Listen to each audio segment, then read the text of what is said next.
they can do their presentation first. Yeah, that's really helpful. Yeah. And first, do something that you've prepared for. Yes, they are.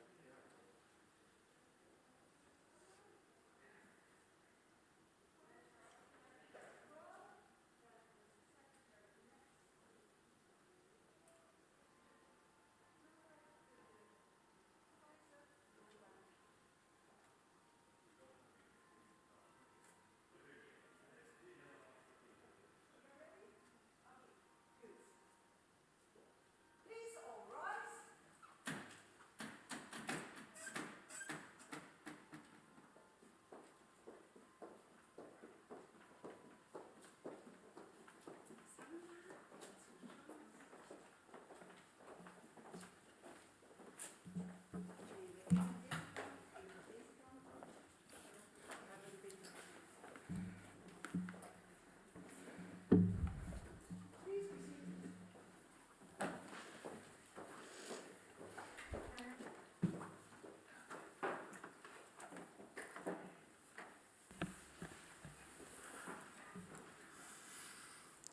Hereby, I open this academic ceremony at Maastricht University. My name is Ton de Goeie. I will be the pro-rector and the chair of the promotion committee. First of all, I welcome Mrs. Cassandra Barber, and she will defend her academic thesis, Aligning Education to Societal Needs, Evaluating Social Accountability in Health Professions Education. Welcome all members of the degree committee, in particular the supervisor, Professor Kees van der Vleuten. He is professor of education science, especially in medicine. And I welcome the co-supervisors, Dr. Saad Shaheen. He is present online, and you can see him on that screen. I hope that the ICT supporters will show him on the screen. And he is Assistant Professor of Measurement and Assessment at Queen's University, Canada. I will introduce the 5 opponents later during the ceremony, because if I read all those names now, you will certainly forget. I welcome you here present in the aula, and I also welcome the followers of the live stream. Mrs. Barber, may I invite you to give a summary of your thesis, and I wish you lots of success in the coming hour. The floor is yours. Thank you, highly esteemed opponent. Good morning, Chairman, highly esteemed opponents, supervisors, and participants. Thank you for being here today. I'm especially grateful to be able to share this day with Charles Bolin. Without your foundational work, my thesis would not be possible. And thank you to my husband for making the trip with me all the way from Canada to Maastricht. And I'm very happy to present my PhD thesis entitled Aligning Education to Societal Needs, Evaluating Social Accountability in Health Professions Education. My thesis was funded by the Government of Canada's Social Science and Humanities Doctoral Fellowship. Social accountability is a critical component of medical education and can be defined as the obligation of schools to address priority health needs of the populations they serve. To date, the WHO's definition remains the most widely accepted internationally. And in 2010, the Global Consensus for Social Accountability of Medical Schools reaffirmed this definition, emphasizing that social accountability is a measurable activity. Despite increasing international interest and expanding literature over the last several decades, schools continue to struggle to demonstrate social accountability. While research to date has contributed to our conceptual understanding of social accountability, it is limited by its lack of empirical evidence in practice. The lack of progress may be attributed to the absence of valid and reliable indicators needed to evaluate social accountability. To address this gap, the primary aim of this thesis was to investigate social accountability in health professions education and facilitate its operationalization in practice at the regional and school level. And 2 research questions were addressed. What indicators may support the operationalization of social accountability, and how might these indicators be used to better support social accountability in practice at the regional and school level? I want to begin with a very pragmatic overview of my thesis. This slide will serve as a key organizational structure for this presentation.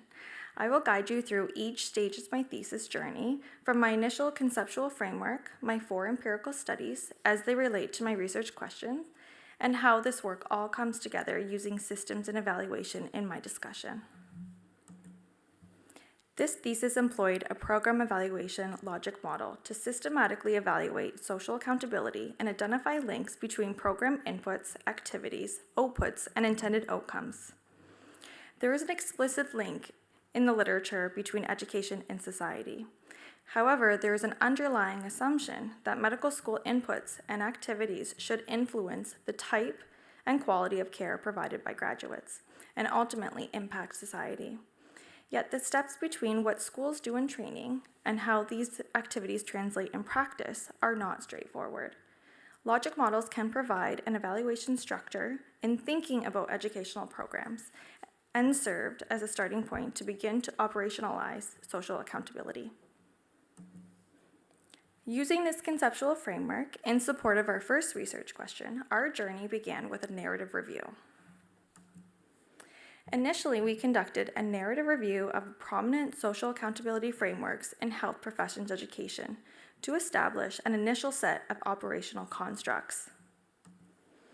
Using an iterative search of the literature, frameworks, and policy documents, 33 documents were initially identified and 4 key documents were selected and included for analysis.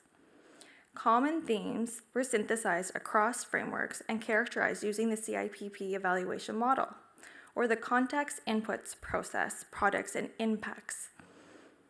Several themes and sub-themes were identified to develop initial operational constructs needed to evaluate social accountability in health professions education. This study sets the stage for evaluating social accountability and serves as a critical foundation for understanding the complexities of social accountability and its translation from theory to practice. After having identified an initial set of indicators, we wanted to better understand how social accountability was operationalized in practice. And in study 2, we explored international practices and administrative perceptions of social accountability in medical education. In this study, we developed an online survey and distributed it to a purposeful sample of medical school deans and program directors across 265 English-speaking medical schools in 14 countries between February and June of 2020. Drawing upon responses from an international representative sample, we documented a global measurement and evaluation gap. Despite expanding awareness of social accountability, how it translated into practice remains uncertain. While institutional commitments to social accountability was evident, the impact of these outcomes on the community remains unknown and not evaluated. Building upon insights from studies 1 and 2, study 3 addressed the second research question and presented an approach to evaluate social accountability using large-scale data. Study 3 examined how to effectively leverage open source data to identify population health needs. Using a pan-national census survey obtained through Canada's National Statistical Bureau, a psychometric evaluation was conducted to examine the factor structure and reliability of a pre-existing Canadian health indicator framework that had yet to be validated empirically. Findings from our non-linear confirmatory factor analysis resulted in a 5-factor multidimensional reliable model, shown here, to assist schools in identifying societal needs. The process and indices developed in this paper serves as a starting point to allow schools to systematically leverage large-scale census data to better identify regional priority health needs. This work could also be used to create community profiles, better inform educational priorities, or modify curricular activities to better align with societal needs.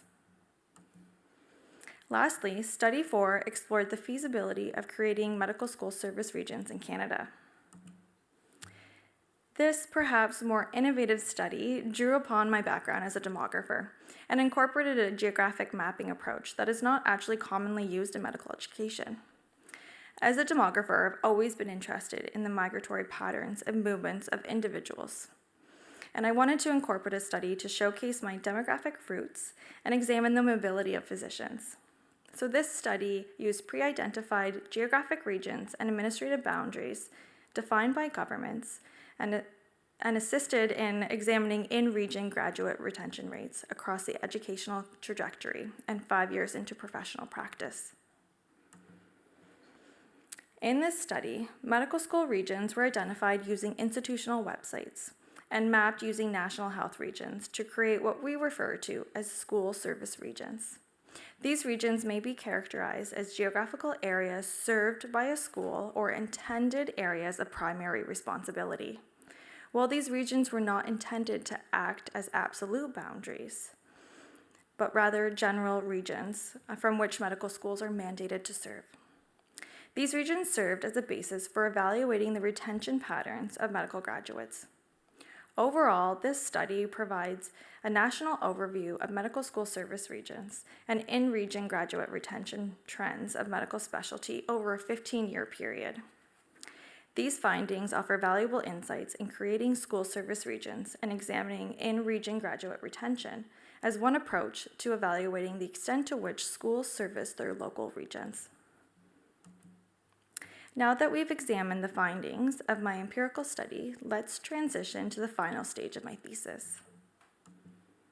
I will now provide an overview of how I synthesized the evidence and insights from these studies using a systems and evaluation approach to better capture the complexities of social accountability. Systems and evaluation is a system-based evaluation approach. This approach extends our initial logic model and views social accountability as a larger, interconnected system, accounting for the operational complexities of social accountability that were observed throughout our studies. Systems and evaluation is often used to overcome limitations of traditional evaluation models. Throughout this thesis, we've come to realize that schools often treat social accountability as a single measure or fragmented efforts, often viewing each educational component that appears within our logic model in isolation rather than interconnected components. For instance, a very common example of educational inputs lies in a school electing to widen their admissions criteria. This assumption has been validated through previous literature, but also observed in our second study, or the global perceptions of medical school. However, while this is a step in the right direction, this measure fails to consider the extent to which this criteria is reflective of the underrepresented groups of the local population. It also fails to consider the extent to which the selected admissions pathways foster graduates more likely to practice in areas of need or service underrepresented groups. Another common example found in practice is the implementation of community-based training. Again, while this is a positive advancement, it remains largely unknown if these opportunities are adequately provided in underserviced areas, or if they provide exposure to underserviced groups within the local community. And one more question that is unanswered is the extent to which this exposure led more graduates to pursue professional practice in these areas. Both of these are examples provide limited insights and fail to comprehensively capture how the efforts impact the local community. However, system and evaluation views social accountability as a larger system. And it does so by using the following 4 guiding principles: interrelationships, perspectives, boundaries, dynamics, which we will address in more detail. First, interrelationships address how different components connect and interact with one another within a system. These relationships are likely to be multidimensional and not just linear, as in our traditional logic model, and very similar to our CIPP model that was used in our narrative review. Next, perspectives refer to the need to collect multiple viewpoints or data points over time, and rather than using isolated efforts, this principle emphasizes the need to examine how these efforts collectively impact the community. This principle is supportive of the need to use programmatic evaluation, or a collection of evidence over time to judge the extent to which a school is socially accountable. Boundaries suggest the need to identify school service regions to better understand how a system interacts with its community or external environment. And lastly, dynamics consider how the system develops and changes over time, considering the geopolitical, socioeconomic, and cultural context. Overall, systems and evaluation approach provides a more nuanced evaluation of social accountability and aligns with the idea that accountability should be viewed as a comprehensive system designed to support ongoing growth and improvement. The incorporation of systems and evaluation provides a comprehensive framework that guides the trajectory of future research and its interactions with societal needs. Future research should adapt a systems and evaluation approach to move beyond isolated efforts and capture the multifaceted nature of social accountability. Despite the importance of secondary population health and demographic databases in other fields, health professions education has largely overlooked their use. Future research should seek to incorporate alternative data sources to provide a more holistic approach. And lastly, future research should shift from focusing on inputs and processes to outcomes and impacts. These recommendations may lead to a deeper understanding of social accountability and its overall effectiveness and impact on the local communities, aiming for a better alignment between education and society. And this research is not immune to limitations. So there are a few limitations to consider. First, this thesis focuses on social accountability in health professions education, particularly in improving education and training, and does not explicitly explore other facets such as research or service. However, these studies serve as an initial step towards evaluating social accountability. In terms of context, studies 3 and 4 were conducted within Canada, potentially limiting their generalizability. Despite this, the methodological approaches can be easily replicated in other contexts. And initially, this thesis adopted a logic model approach, assuming a linear causal relationship between program components and outcomes. However, recognizing these limitations, we embraced a systems-based evaluation approach, which views social accountability as a larger interconnected system. And lastly, this thesis was conducted during COVID-19, which also placed additional challenges on data collection and data availability. Thank you kindly for allowing me to share my PhD journey with you this morning, and I will turn things over to the chairman to continue with the defense proceedings. Thank you very much, Mrs. Barber, for a clear summary of your thesis. The opposition will be opened by the chair of the Thesis Assessment Committee, Professor Erik Driessen. He is Professor of Medical Education at Maastricht University. Professor Driessen. Dear candidate, I've read with much fascination and pleasure your thesis. Erik, would you please switch on the microphone? Oh, I'm sorry. Sorry, I will repeat. I don't have a microphone. I don't know why. Maybe they don't want to hear me. Okay, I'll repeat. I've read with much fascination and with much pleasure your thesis, because to be honest, I don't think I ever had deeply thought about social accountability of medical education, which is a shame that I didn't do. But I guess many colleagues also don't have. And you really put this topic on the agenda and made me think, and you did extremely good work. And then when you look at the timing, the worst timing ever possibly. You know, you started your data gathering in spring, summer 2020, yes, when the whole world was burning. Yes. Yes, so I thought, wow, what a good job have you done. And also congratulations for the team, for Kees and Saad.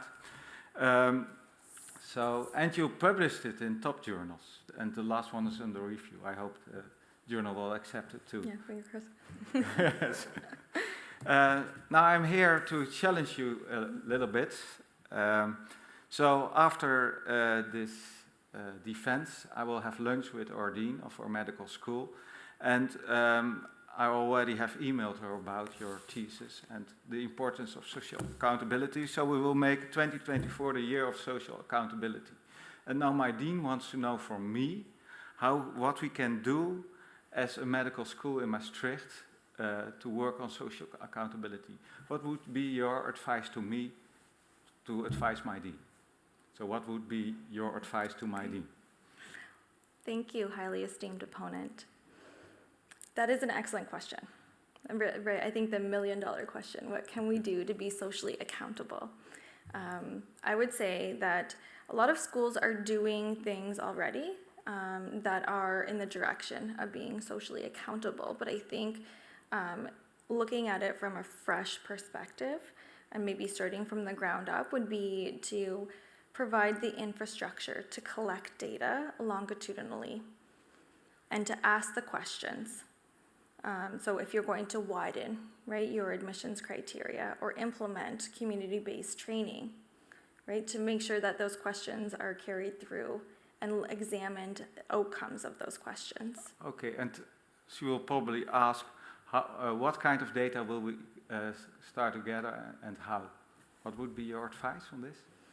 So I think it would be learner level data, so individual learner data, that you could build a longitudinal database tracking from admissions throughout their undergrad trajectory and then into residency. So then you can start kind of identifying and doing a programmatic evaluation, if you will, where students are going, where they're coming from, where they're going, and why they made those decisions. Okay. And then we're at the end of our lunch, my dean and me, and then she says, okay, but we also want to be the best medical school of the Netherlands, maybe of the world. And you have a law, it's called the Coulthard's Law. Have you ever heard of it? Yes. Okay. So maybe for the rest, when a measure becomes a target, it ceases to be a good measure. So say, okay, let's trick it, you know? Like students study for the test, or medical school will study for the Barber test, the social accountability test. How can you prevent that medical schools will study for the test? How will you prevent this Coulthard's Law happen with social accountability?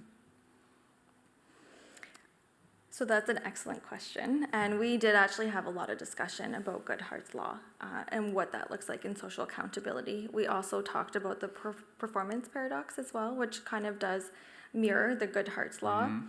And I feel that a lot of schools, and I can speak from the Canadian context, are treating social accountability as OSCE checklist, if you will, right? Yes. Just to meet the standards. And I think they're losing sight of the obligation and the values, right, that social accountability comes with. And I think kind of focusing on those outcomes and the impacts of the decisions and the activities that are made will kind of prevent people, hopefully, from doing Coulthard's Law. However, we do live in a very polarized geopolitical world, and we are limited by our system that we operate within as well. What do you mean with the last one? We are limited So the larger system, yes. right? So students, in my experience and through our data, students can have the best intentions to be socially accountable. Even schools can, but it doesn't necessarily mean that it will end in being more socially accountable if there are not, for example, positions in rural areas for hospital-based specialist, right, yes. or specialist. Yes. If there is not funding, right, for certain residency programs that students wish to go in, so they do have to move outside of their school service region, yes. for example, right? So yes. those are the confinements that we're operating within. So it's interactions, right? It's those boundaries and the dynamics yes. of social accountability and how we interact with the external. Okay. Can I have, yes? Then let's go to the external and the system. It was not that long ago that 30 kilometers to the east there was a government who says we don't want to give any service for people who are disabled or people who have other political ideas. So with social accountability, you give more control to governments.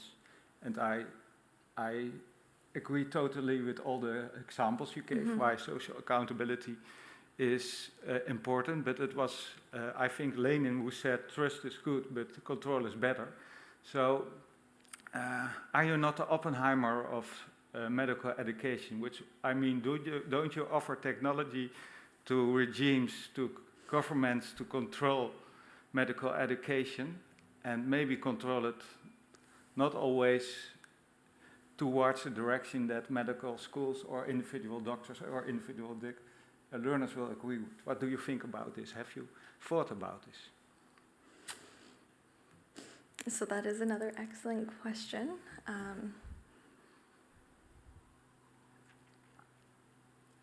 And I think, again, it comes down to the geopolitical world that we live in, right? Yes. Things change rapidly. Yes.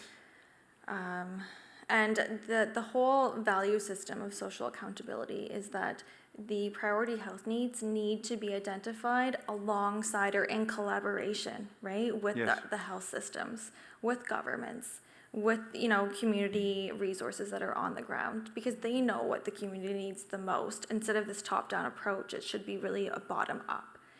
And so by leveraging, for example, in our fourth study, leveraging large-scale data, no, in our third study, I apologize, in the third study, leveraging large-scale data is an example on how to kind of prioritize where your needs are and where you're able to then reach out to the community to create those connections in hoping, right, that you'll have an impact. Yes, okay, so to summarize, there's a kind of check of balances and there should not be one central government who decides what is social accountability for medical education. Yes. Okay, thanks a lot. Yes. Thank you, Professor Driessen. The next opponent is Dr. Doug Archibald. He is Associate Professor and Director of Research of the Department of Family Medicine at the University of Ottawa in Canada. Dr. Archibald, the floor is yours.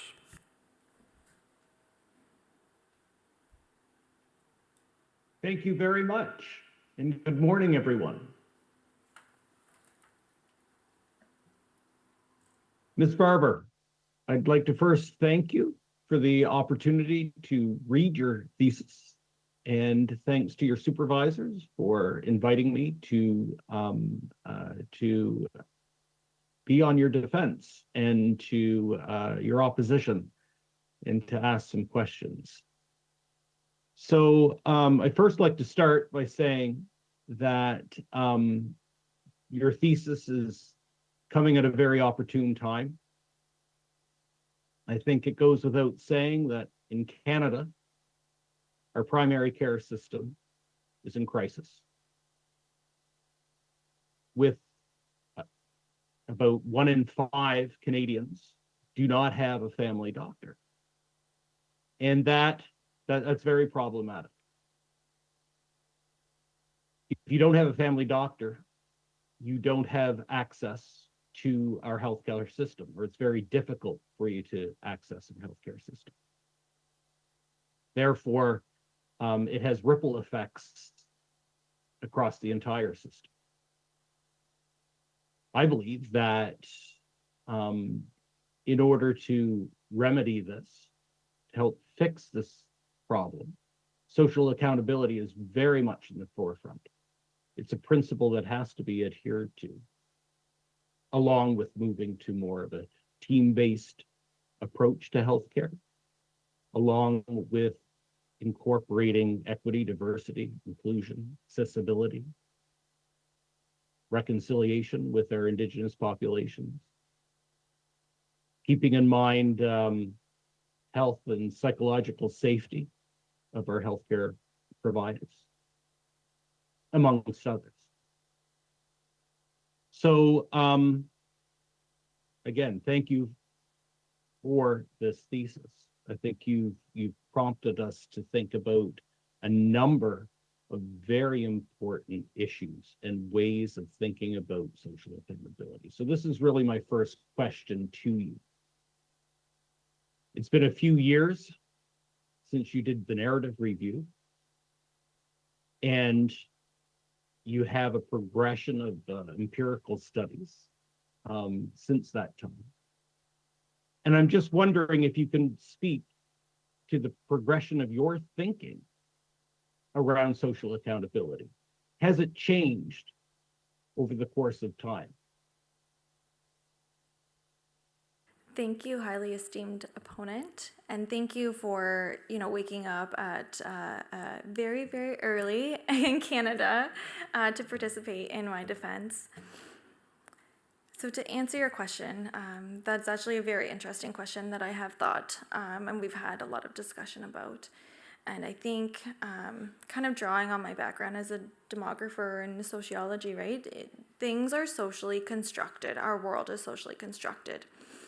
And drawing on the data from my thesis, I do think that social accountability still is kind of defined with the WHO, where it's an obligation for schools, but also for research and for service to be addressing the priority health needs of the community.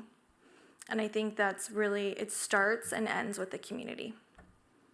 And that's what my thesis has tried to go about doing empirically to address how do we do a needs assessment, right? If we're thinking about the psychometric evaluation of our Canadian health indicator framework.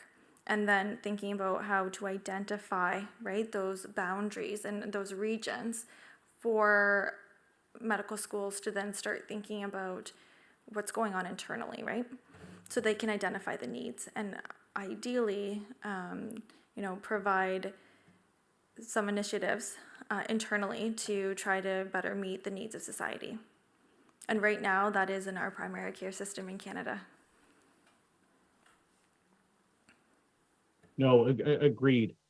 And community. Let's talk a little bit more about this, because needs of the community, it's not just rural or remote areas in Canada, and I'd argue in other parts of the world too, but there's unmet needs within our urban centers too, especially with vulnerable and marginalized populations. And I think that it's not just our medical schools, our learning institutions. There needs to be partnerships, and I read a number of times throughout your thesis that there needs to be partnerships with communities, and I was wondering if maybe you could speak more to that. So I think those partnerships need to be meaningful partnerships and not just kind of the good hearts law, right? Where it's kind of a check in a box to say, we met, right? And we've engaged with the community one time, right?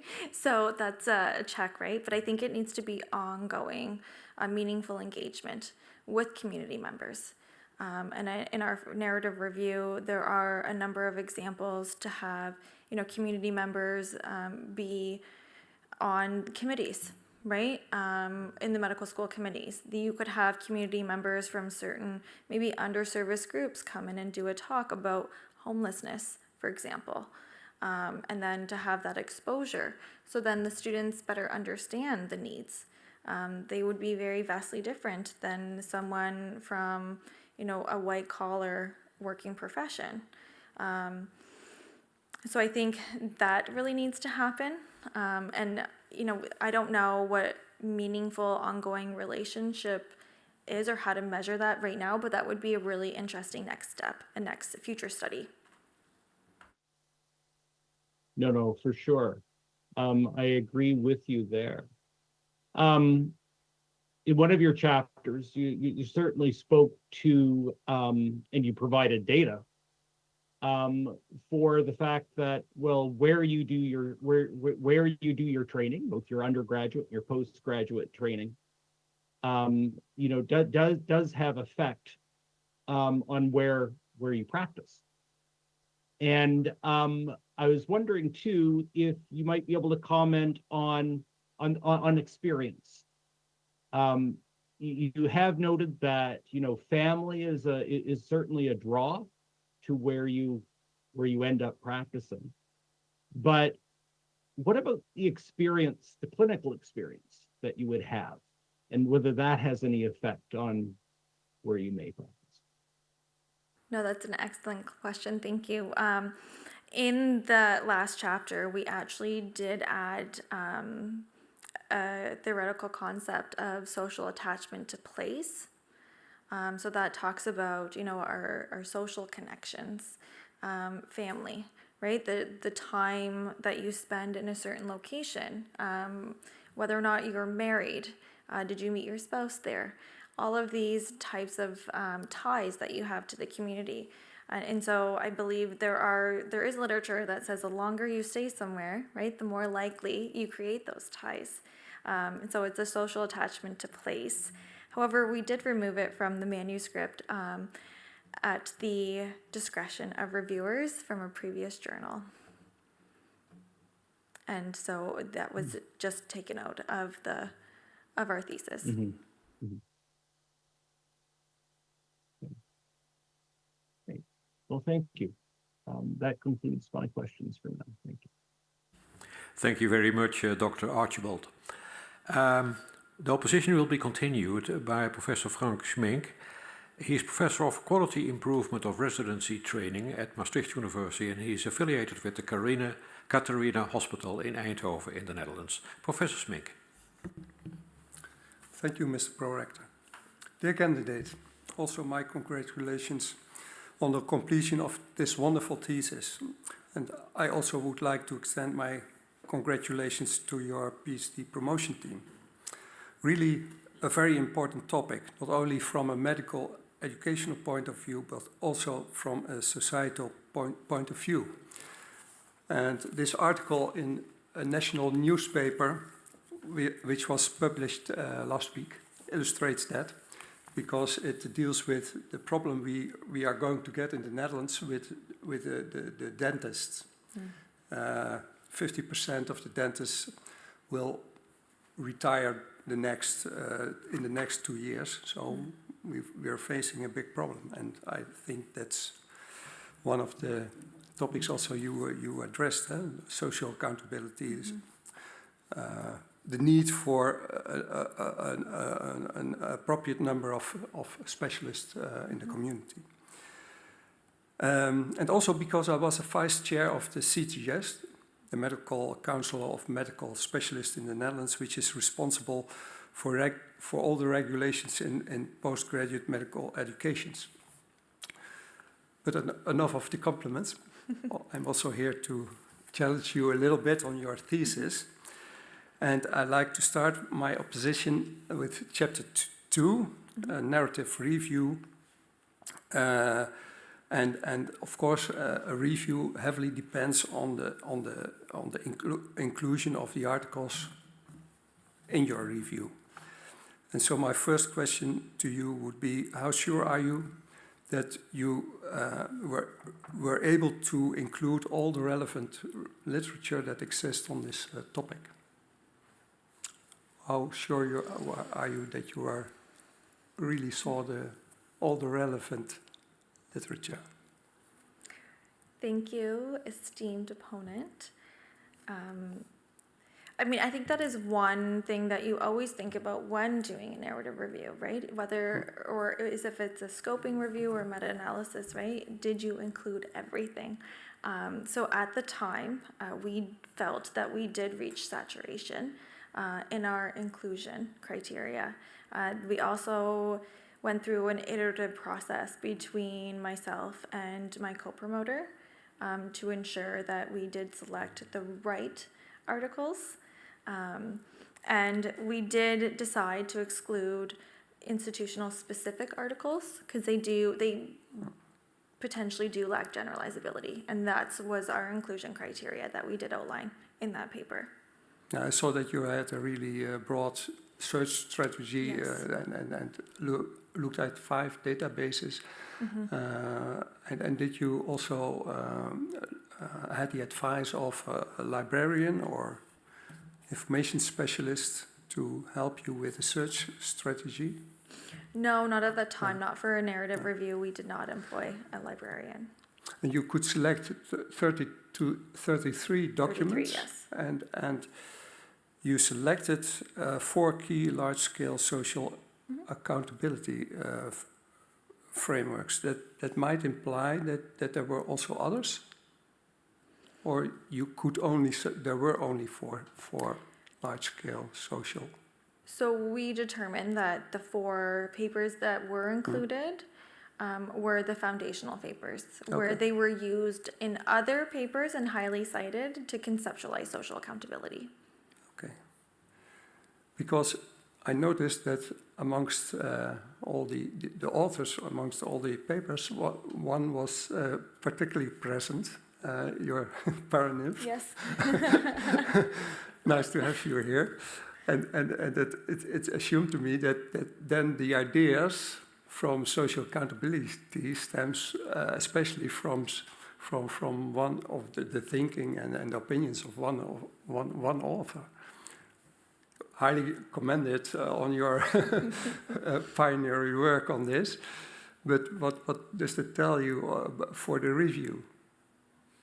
Is that a limitation or? It could be seen as a limitation. I know there's been other literature being very critical of the social accountability literature coming from mainly one source or one author. But I feel that without including those key pieces, right, then we'd be really not doing our service to provide that narrative review, because those are those key documents that have been used to offer. Yeah. And I think it should be an encouragement to all the scientific world to take up this topic. For the evaluation of social accountability, you use this SIP model, but there are also other models to evaluate social accountability. Was there a specific reason why you used the SIP model? Yes, thank you for your question. Yes, so we employed Stuffelbeam's the CIPP model. Actually, that model was originally designed to measure or to evaluate accountability in education. So from a K through 12 kind of perspective, or from that primary education to high school. I'm not sure if we kind of use the same language, but in Canada, that, you know, all of the grade school to high school prior to entering a postgraduate institutions or higher education. And so that model was specifically designed to capture accountability. And they did employ, the CIPP model does have feedback loops, which we felt were very important. Okay, I can mention that. But I got the idea that you'd like to adjust the SIP model a little bit because of the impact. And should we use now the Dr. Barber's SIPI model in future? Oh, so with the impact, so the CIPP model has actually been through several iterations. And so it started off with just the CIPP, so products would be the end. And in later iterations of that model, then Stuffelbeam did add in the impact. There's also sustainability and an additional component to that's been added. Because I believe it was originally, I'm thinking it was in the 1980s. And so he was publishing up into the early 2000s on different, like kind of adding on to his model. Okay, thank you. Do I have time for another question? Yes. Thank you. My next question will deal with chapter 5, which is on retention rate. How can we use that for our medical schools? Do we have to apply these data for the number of students that might be admitted to a certain medical education program? Or how do you see that? So thank you. I believe, to my knowledge, that that paper was actually the first to provide a national overview by looking at these service regions. So it's kind of very innovative in looking at it and measuring it from that level of analysis. And I think there are a lot of implications from that paper that I do address. That, you know, smaller schools may struggle to implement kind of the longitudinal trajectory of keeping students from their undergrad to their residency and then into practice. Yeah. And I think also depending on more hospital-based specialists, they might have trouble because they might have to move from smaller communities. So, for example, like highly specialized clinicians might not be able to obtain a position at a very small hospital because they might only need, for example, one cardiologist, right? Whereas in a larger urban city, they would be able to obtain employment. And so those are kind of the implications of that. Yeah, thank you for your answers. I have many more, but okay. maybe at the end of your opposition, Okay. I give the word back to the prorector. Thank you, Professor Smink. The next opponent is also online, Professor Trevor Gibbs. He is Professor of Medical Education at Sun Yat-sen University in China, and he is past president of the Association for Medical Education in Europe, AME. Professor Gibbs. Thank you very much. Thank you. Like my colleagues, I would very much like to congratulate the candidate on a very, very important piece of work. Well written, well explained, very clear, and as I said, very, very important in today's situation with social accountability. I like to look at the impact of a lot of these higher degrees. People take higher degrees and then do nothing with them. I hope this is going to move forward, as the candidate has already expressed. It's wonderful to see Charles sitting behind you there. Hi, Charles. We've known each other for many years, and together we've struggled for many, many years trying to make people understand social accountability. I notice you come from a country that's very well versed in social accountability.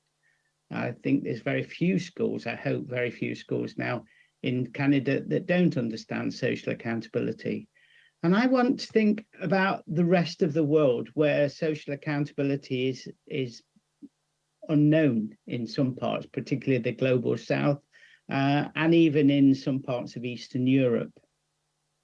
I want to ask the first question of how you feel that your work would go down in those countries where that I've just mentioned, where social accountability is very uncertain, unsure.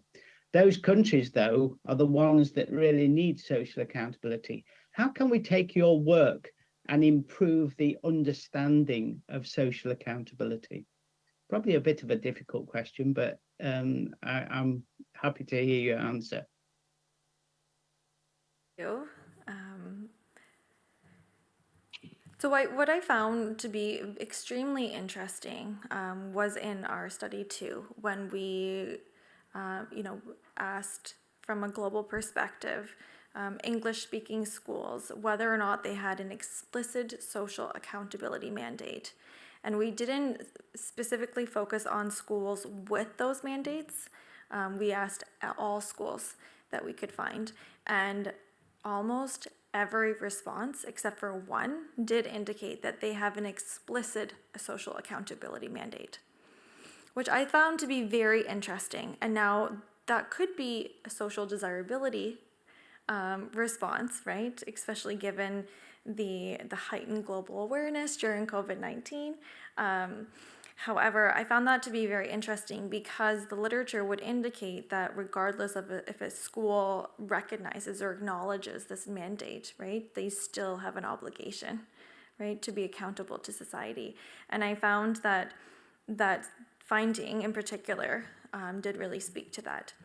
In terms of, this from a more global perspective, There are a number of challenges. I think I addressed this in my introduction about even language, right? And the translation of accountability into any other language often is responsibility, even in French. I'm sure in Dutch as well. We've had many conversations about just translation. And so maybe it could be a translation. That could be one factor. I think many other factors, especially in maybe more developing worlds, could be, resources. It's a resource issue. And a lot of, especially coming out of COVID, we're seeing that, people, even in Canada, we're just trying our best to keep our head above water. Like my other highly esteemed opponent mentioned, we are having a really difficult time in primary care right now. And so, maybe it's not so much on the radar, but I still think that there are attributes that they are employing and they have in place that are, indicative of social accountability. Yeah, thank you. I fully agree. I think one of the issues is moving people from being socially responsive and saying that they are socially accountable, but yet not measuring them. And that's the whole basis of your thesis. And I congratulate that. One of the other things that, if I may ask a second question, and again, it's just your views on this more than anything else, is that we have many schools, particularly in the Middle East and again in Eastern Europe, who work towards their students graduating so that they can then move to the US or other parts of the, let's say, the more developed world. How does social accountability fit into that? Should we be changing the definition? Should we become more global in our definition of social accountability? Or should we say that's not on, we should be stopping this medical migration? Just a thought, as perhaps you were writing your thesis, you were thinking along these lines. That's actually a very interesting question and does correspond with my demographic roots, right? For the medical migration of professions. So I see that almost as a two sides of a coin in a way. So, taking talent from another country, maybe a less developed country, and moving them to the US or, for example, the Western world or more, even in Canada, might cause more inequities because we're taking these highly trained individuals from countries where they are needed and bringing them to the Western world. But on the other side of that, the whole migration of medical professions does also help fill the gaps, right? So it's kind of a give and take. And I'm not sure, I know from the Canadian perspective, and I'm unsure of the more globalized perspective, but in Canada, we do not allow, to gain entry into medical school, you have to be a Canadian citizen or a permanent resident. And that's just for the MD program, so like the undergraduate program. But in our residency, we do have certain positions available to international students. And then whether or not they are able to write the licensing board exams to then begin to practice. But oftentimes in the residency program, they come to Canada to train and they go back to their home country. So it is a give and take, and I don't think that that's just a problem in certain areas, right? More so than others. I think it's across the globe. Thank you. I think I could probably sit down for a long, long time and discuss this with you, and I really would enjoy that. But that's enough questions from me. Thank you very much. Professor Gibbs. The fifth and final, Professor Jascha de Nooijer. She is Professor of Interprofessional Teaching and Learning at Maastricht University, and she is also Secretary of this degree committee. Professor de Nooijer. Thank you, Pro-Rector. Dear candidate, congratulations, first of all, with your achievements so far, and I would also like to include your supervisory team. Your work triggered me, and I'm going to explain why. Maybe you know that here at Maastricht University we have the Faculty of Health, Medicine and Life Sciences, so it's not only a medical school, but also focusing on biomedical sciences and health, and I am part of the health domain. And my background is in health promotion, and I'm very convinced that focusing on prevention and promoting health makes healthcare more sustainable. But that's hard to prove. And now I see the link to your work. So I was very happy with your thesis and looking for some directions how I can apply that to my own domain in health sciences. But I think I need your help a little bit more. Because your studies focus on medical curricula. But in public health, we use the biopsychosocial model to assess aspects that cause and impact health. And outcomes and impact in my field of expertise are not only related to the prevalence and incidence of diseases, but also to behavior, environmental conditions that promote health, health literacy, for example. So can you explain to me if I can use the same indicators as you used to, for your work in the medical domain for my public health education, or do I need to adapt this list of indicators? That's a very interesting question. Thank you, highly esteemed opponent. So I think the benefit of being in health promotion is that you are familiar and you really do draw upon, that secondary data. That is kind of your go-to. So in the epidemiology or in even clinical sciences, right? Those databases are highly drawn upon, and public health would be one of those. And you even integrate, well, from a perspective in Canada, they integrate data early on into training. So then students become familiar and know the tools in order to better identify different needs or measure outcomes such as diabetes. And so perhaps maybe the outcomes in your field might be more clear and maybe perhaps more easier to identify measures. So if you're looking at improved diabetes, prevention or care, or smoking, right?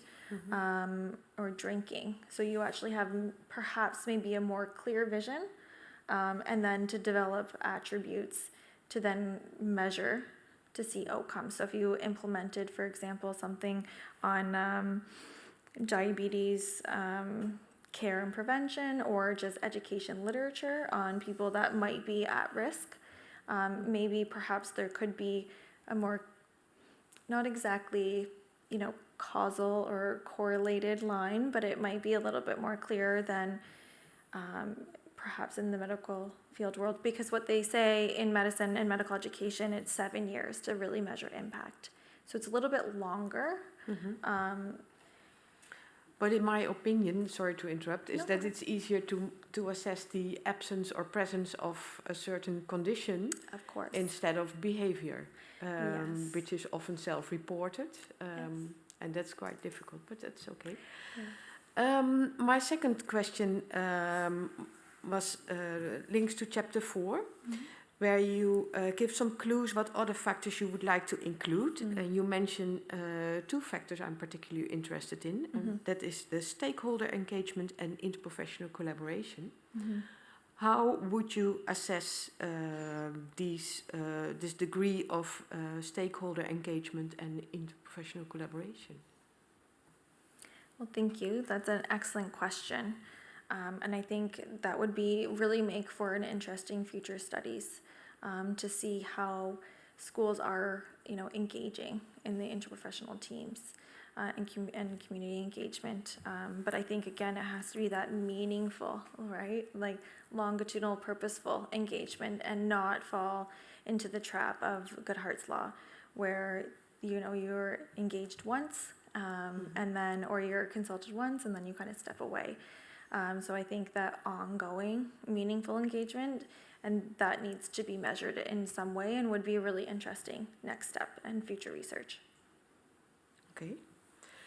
And by using such indicators, what would that mean for the content of our education? Can you dream about that? What should we adapt in our education? So part of social accountability is not only addressing priority health needs that currently exist, but then to look for future, right, and address future needs. So for example, the esteemed opponent mentioned about dentistry, right, and kind of looking more longitudinally, ideally you'd be able to be more proactive. And I feel in the Canadian context, we're very, maybe more so reactive to social problems. And I think that gives you the foresight. The social accountability lens is not just what the current problems are, but what future is. And so that collaboration would be excellent to have people sitting around the table to, be aware that, we're running out of dentists. There's going to be a large, retirement, or people are leaving the field. And so we need to address this in advance to when it's actually going to happen, right? Because I could imagine in 2 years is what the article that you mentioned, dentistry is, the education portion is probably longer than 2 years. And so there's going to be a significant period of time where you're going to have less dentists or access to dentists. But if you had that foresight and maybe the people at the table to then say, this is going to happen in this number of years, maybe you could implement something earlier on. But then it's mainly about the number of students you admit to certain programs. But I think, do you also expect changes in the content of the curriculum? It could be, yes. I mean, they say curriculum, in I believe my fourth study, that the curriculum should be updated every 4 years, which actually does coincide almost perfectly with the iterations of the census data and when updates come. Because it is important to update curriculum, data, models to ensure that they are sensitive to changes over time, especially demographic changes over time and geopolitical. And do you think that's realistic to change every 4 years a medical curriculum?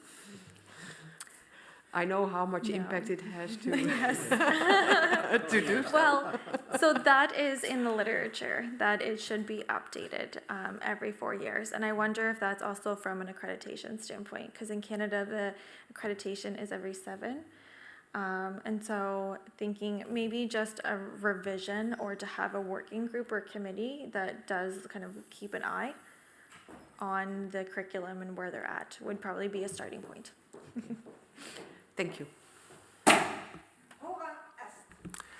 Mrs. Barber, as you have seen and heard, the time for defending your thesis has passed. The committee will now withdraw to discuss the quality of your thesis and in particular the quality of your defense, and please await our return here. Okay, thank you.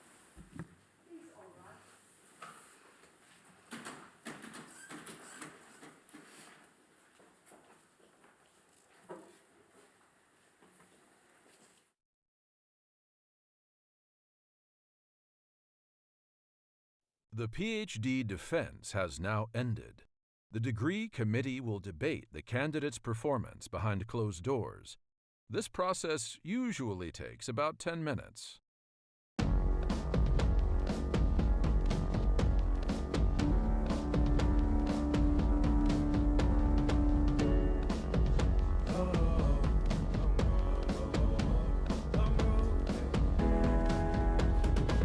Long road to the south side. 7 miles in my rearview mirror, I know what it felt like. My goal's only getting clearer, east side to the west side. No place like home, if it's questions that you've got, go the extra mile and die.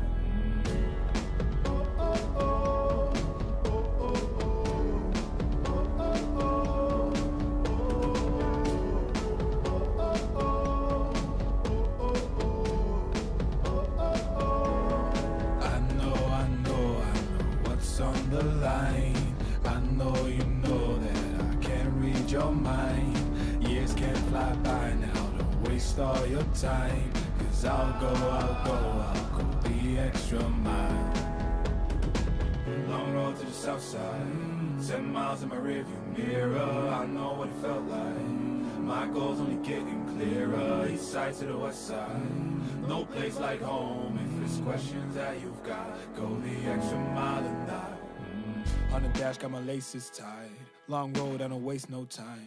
Break rules because fate decides. With the team and we chase the light. I make a move, fall down, shake it off. I hate to lose, bad branch, break it off. No room for negativity, praise and love. Prepare for deep part cause we're taking off. Get the mileage, traveling so far from home. Gathering knowledge, other connections. I put the time in to get everything I ever hoped for. It's a challenge and we all in. It's a better future that we go for. And even though these nights seem long, I know that I am never on my own. Know you won the battle once you've grown.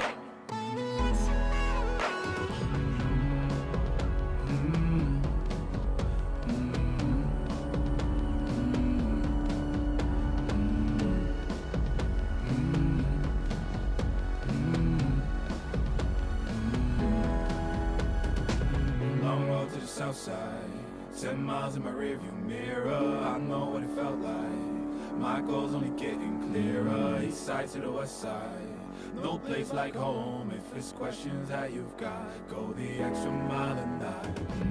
Long road to the south side, 10 miles in my rearview mirror. I know what it felt like. My goals only getting clearer. East side to the west side, no place like home. If it's questions that you've got, go the extra mile and night.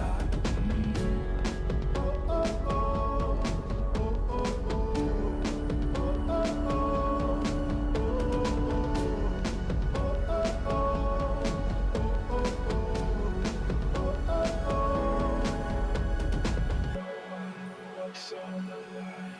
I know you know that I can't read your mind. Years can't fly by now, don't waste all your time. Cause I'll go the extra mile.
Mrs. Cassandra Barber.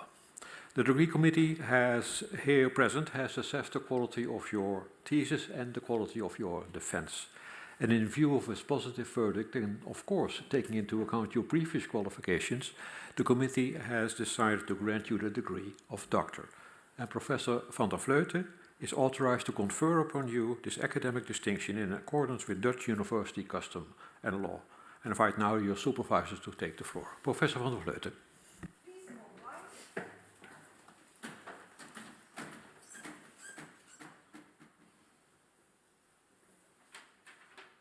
Do you promise?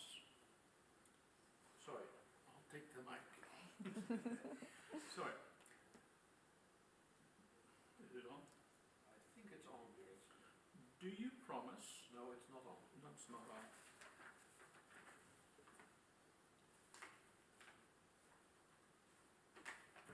There's the button.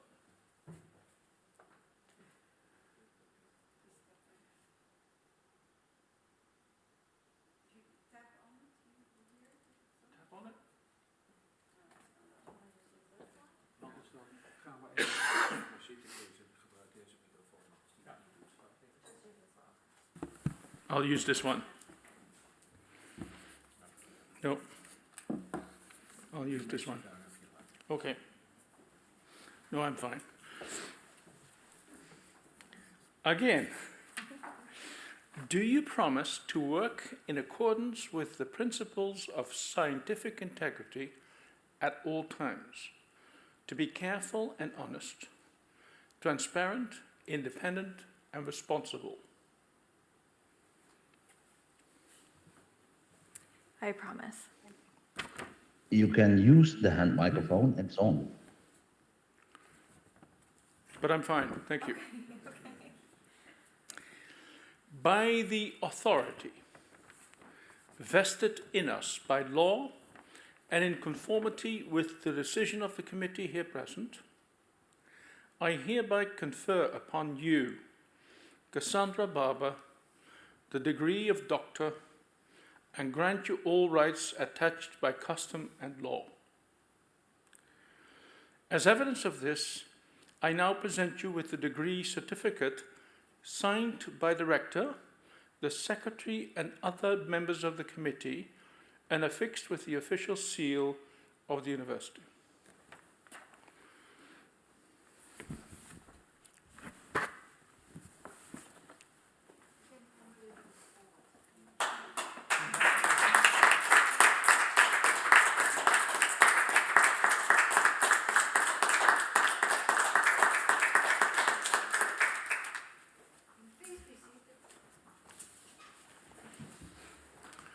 Saad?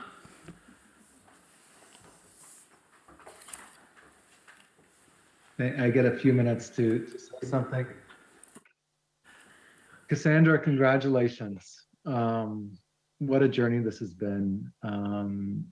Thank you for bringing me along with it, and thank you for letting me support you through this project along with Case. I've known Cassandra for about 8 years, and when I was at Western, her office I think was about less than 10 feet away, and we were in different departments, and she was doing some interesting work with the medical school.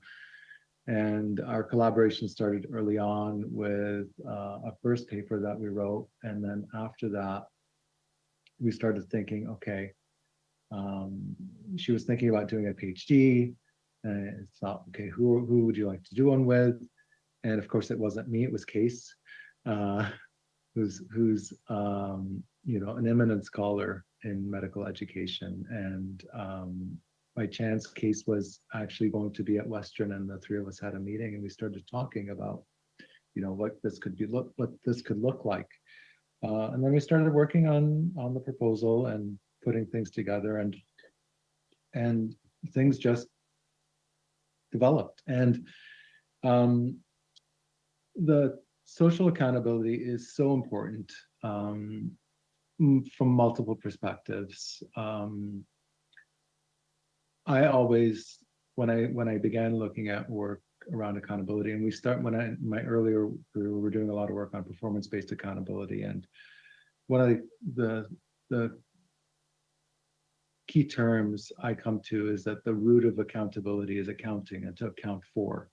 And so, I mean, even at its most basic sense, being able to account of tracking of who's coming in, where people are going out, at the most basic part, all schools should be doing, where people are going afterwards and trying to begin to look at their impact. And I think what's important about Cassandra's work is it highlights not only the importance of this from a global perspective, but also provides methodologies and approaches on how to do this and how schools can begin doing this, even at a small scale. All of us on the committee and during the call afterwards were discussing about how important this work is and hoping that you would continue in this line of research. And I hope opportunities do come that allow you to continue your research, because it is valuable not only for Canada, but internationally and globally. I would also like to highlight Jimmy, who did start as part of the committee, who had left, as well as that Cassandra's work was funded partially by the Social Sciences and Humanities Research Council of Canada. For those of you who don't know, this is a big deal in Canada to receive a SSHRC fellowship. There's a few of them that are given out, and those are typically given out to students who are attending Canadian universities. There are even less that are given out to students who are attending international universities. So this work is not only recognized as important by us, researchers and academics, but by the Research Council within Canada. And of course, you know, America supporting you through this as well, I think has been important. Cassandra, congratulations. It's been an honor working with you. I hope we still continue to work together in the future. And I commend you on this achievement.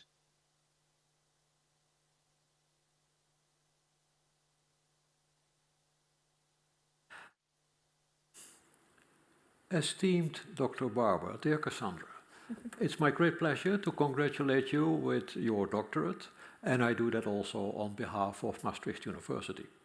And please allow me to share some impressions of the committee with you. We have enjoyed reading critically this very important and relevant thesis. It's of excellent quality. And we learned also a lot from it. And we have seen that it has taken a lot of effort and thought. And it's also, we think it's unique, as it is one of the first and few studies, empirical studies, on this subject. So that's, I think, important.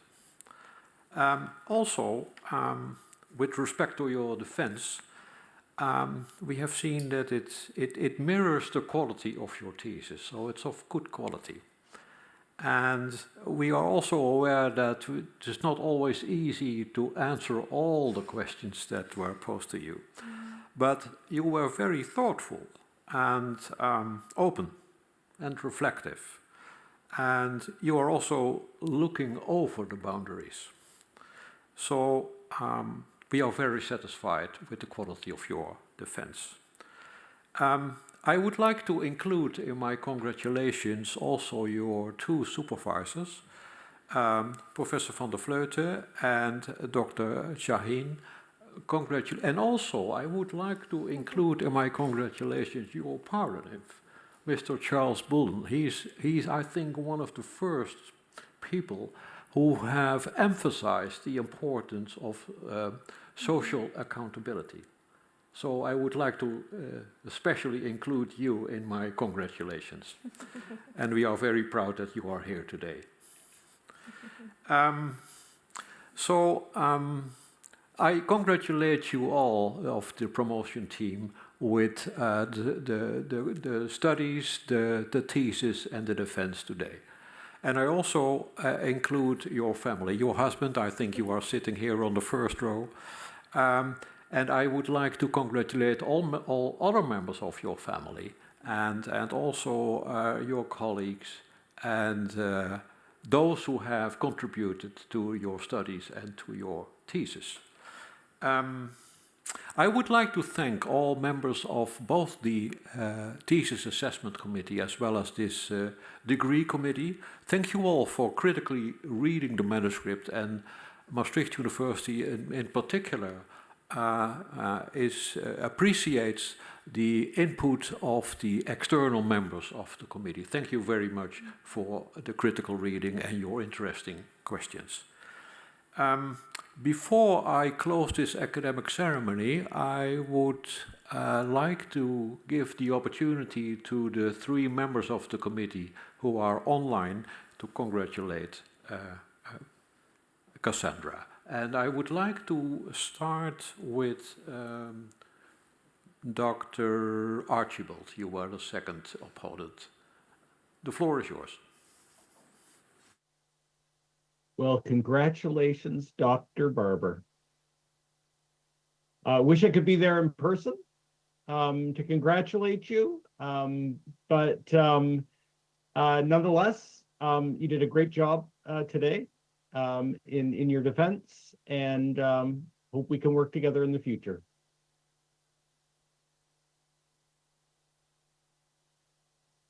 Professor Gibbs, may I invite you? Yeah, thank you again. Heartiest congratulations, Dr. Barber. That was absolutely wonderful thesis to read, and the defense was so exciting and raised a lot of questions in my head as well. And I would like to think that we can continue. I hope you're going to continue in the field of social accountability, and I'm very, very happy to have you on board, and I'm sure Charles would be, because we really need people like yourself to boost the image, the activity, and the outcome of social accountability. So again, well done, thank you. And maybe Dr. Shaheen, you want to say something informal, if you like? Congratulations, Dr. Barber. We'll celebrate once you're back home. Again, thank you all very much. Hereby I close this academic ceremony at Maastricht University.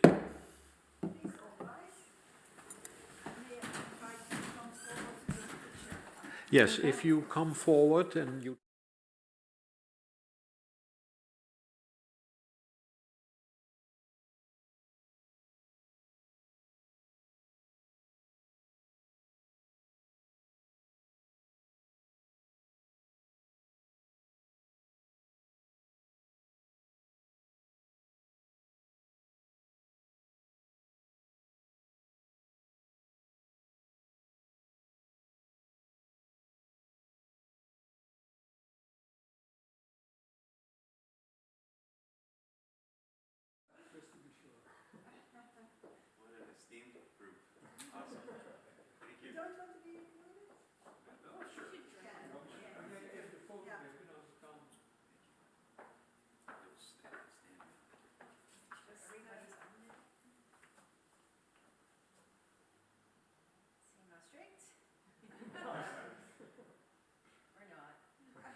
Yeah.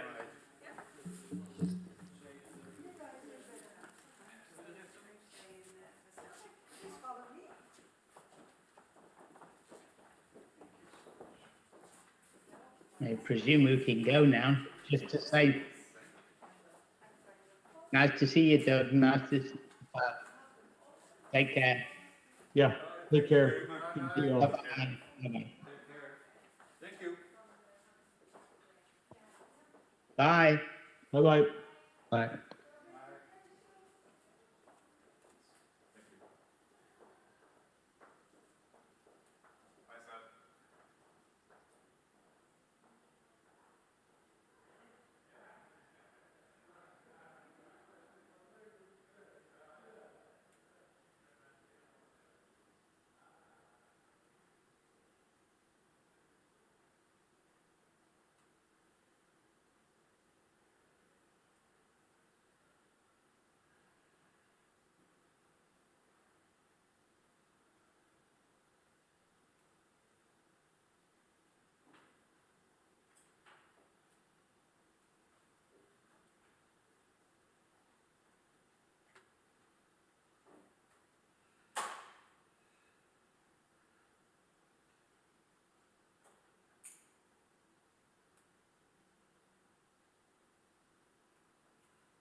Hallo, hallo?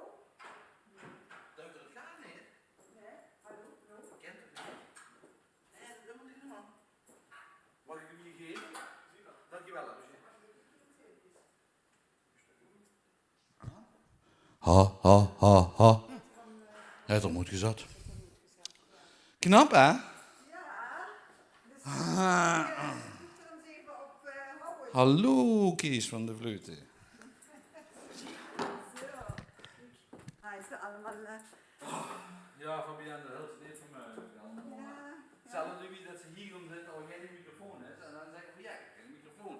Dan denk ik, ja, dat kan toch hier gaan zitten? Dan hebben ze wel alle naar voor u.